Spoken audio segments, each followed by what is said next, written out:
but my classmates never stopped calling me slow, stupid, short bus, and I hate feeling stupid, so I learned to clown class. A class clown. To make myself a joke before others could, but sometimes.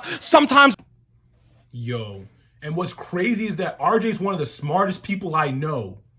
All right, y'all, what is up, YouTube? It is your boy, your poet, KendrykYoungblood with Deep Cash. Anyway, what's up, YouTube? It's your boy, your poet, not really, Deep Cash with... I already introduced myself, so we're Allow me to reintroduce himself. His name is Kendrick. KendrykYoungblood, yes. And today we're reacting to my former slam coach. For those of y'all who might not know, I've done slams before, and probably the most notable one was Cupsy. It's a national poetry slam for college students. And we got 4th place in the nation, my slam team. This was my coach who made it all possible, you know what I'm saying? So I've always looked up to him. Incredible poet. You're about to find out why. This poem right here is called Dyslexia. All right, let's get started. You know who irritates me from the very trenches of my soul? Grammar Nazis. You know the people who in the absence of an intelligent argument will sniper, every single misspelling and missing capital letter after a period, 2 words, context, clues, words are really hard. Okay, I just want to start by saying those were not mistakes. Those like are definitely not mistakes. Yeah, those those unintentional like trip ups he was doing. I hope y'all caught some of what he was saying. It has to do with the fucking title of the book. Yeah, exactly. Anyway, let's keep going. Ask any 3-year-old. Or Donald Trump. I relate a lot to the 3-year-olds. The first girl that I ever wrote a love letter to told me, "You write like a toddler." She laughed as she read every spelling and grammar mistake to a chorus of cackling schoolgirls. And ever since that day, I've been able to unwrite the rejection. I have dyslexia, a disorder that involves difficulty learning to read and write. And the way that you're looking at me right now is the reason that I hate telling people, because you look at me like a paragraph without punctuation. Like maybe you could understand me if you just took the time, but you see me as something in need of revision. School was an exercise in repetition. Teachers would rather throw me a ball than help me understand what was going on inside of a book. It always felt like I was being trained to fetch, to sit, to roll over, to good dog. Teachers saw me as the runt of the litter, so they rarely, if ever, called on me. But my classmates never stopped calling me slow, stupid, short bus, and I hate feeling stupid, so I learned to clown class. A class clown. To make myself a joke before others could, but sometimes. Yo, and what's crazy is that RJ's one of the smartest people I know.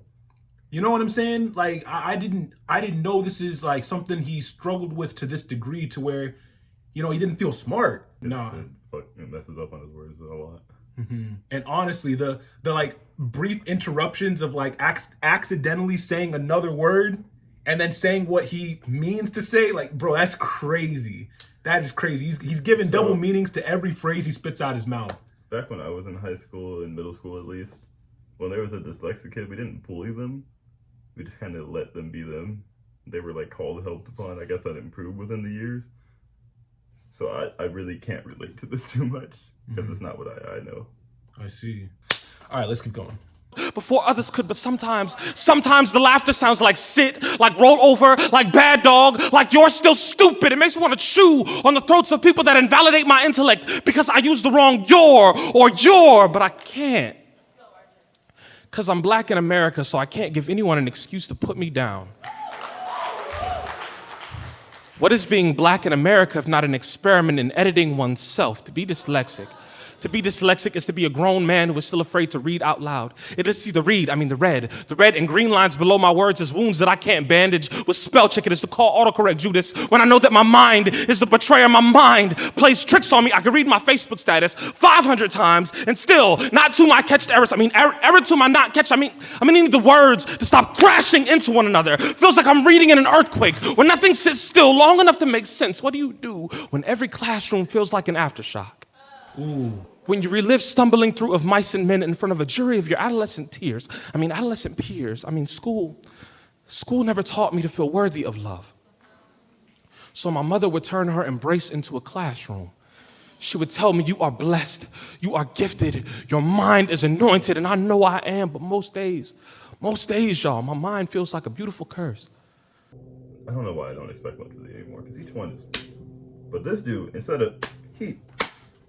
Yeah. Blowing it out the park, man. Ooh.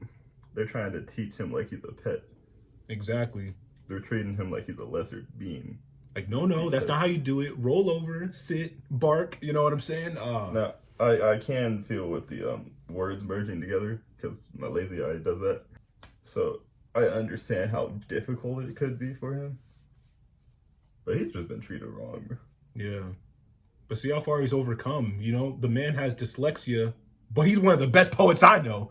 You know what I'm saying? Also, he's one of the best poets I know. He made a reference about being black in America. I don't know if that's because the way black people are said to speak, right? With all this slang and not knowing how to enunciate their words correctly. Yeah. Speak this way, not that way. Speak or don't speak at all, right? Yeah, that parallel is really clean. You know, being black in America versus being dyslexic in a classroom. There's layers to this mug, bro. There's layers, I swear. People with any speaking/learning disability doing stuff that's like you have to speak to people, whether that be motivational speaker, poet, government official, right?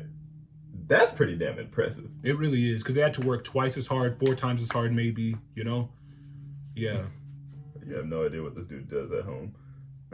Yeah. So my mother would turn her embrace into a classroom. She would tell me, you are blessed, you are gifted, your mind is anointed, and I know I am, but most days, y'all, my mind feels like a beautiful curse, like the ugliest of blessings. My mother says, boy, regardless of what it is, it's yours, so speak life into it. But speaking life has never been my issue. It's reading and writing it that scares me. Ooh. And that's my coach for you. That is my coach for you. Yeah, good coach. I know, right? Yeah. It's no wonder we got finals. We made it to finals, baby. First year. I said first year. First year as a slam team, we made it to finals. So I know this ain't got nothing to do with this, but my esports coach would like to see him in the coaches brew. All right. I didn't even know you had an esports coach. Oh yeah, I used to, before when I was taking a break from all this, I was in the esports league. Wow. That's pretty cool, man. Really hope y'all enjoyed this. Check out more of his stuff. He's got all kinds of poems on the Right About Now YouTube channel, which is where I get a lot of the poems to react to for this channel. So definitely check that out. All right. I'm sure you'll enjoy it. Any final thoughts? I got something final to say. The Deep Cast channel, as soon as I can figure out how to work my Blue Yeti and my computer that's terrible to make it not sound like there's always a fan in the background, this one in particular, this one with a nice beard, is going to be featuring on the first episode. So drop down in the comment section things that we could talk about on our Deepcast podcast. Yes, definitely do that. I'd love to be on someone else's podcast, you know what I'm saying? I actually have my own podcast on the channel, and I've been interviewing poets who are well-renowned. I did an episode very recently that you're gonna wanna check out. I was interviewing the Houston Poet Laureate, Outspoken Bean. You're gonna love it. A lot of good tips he gives to aspiring artists. And with that, I'm out. Deuces.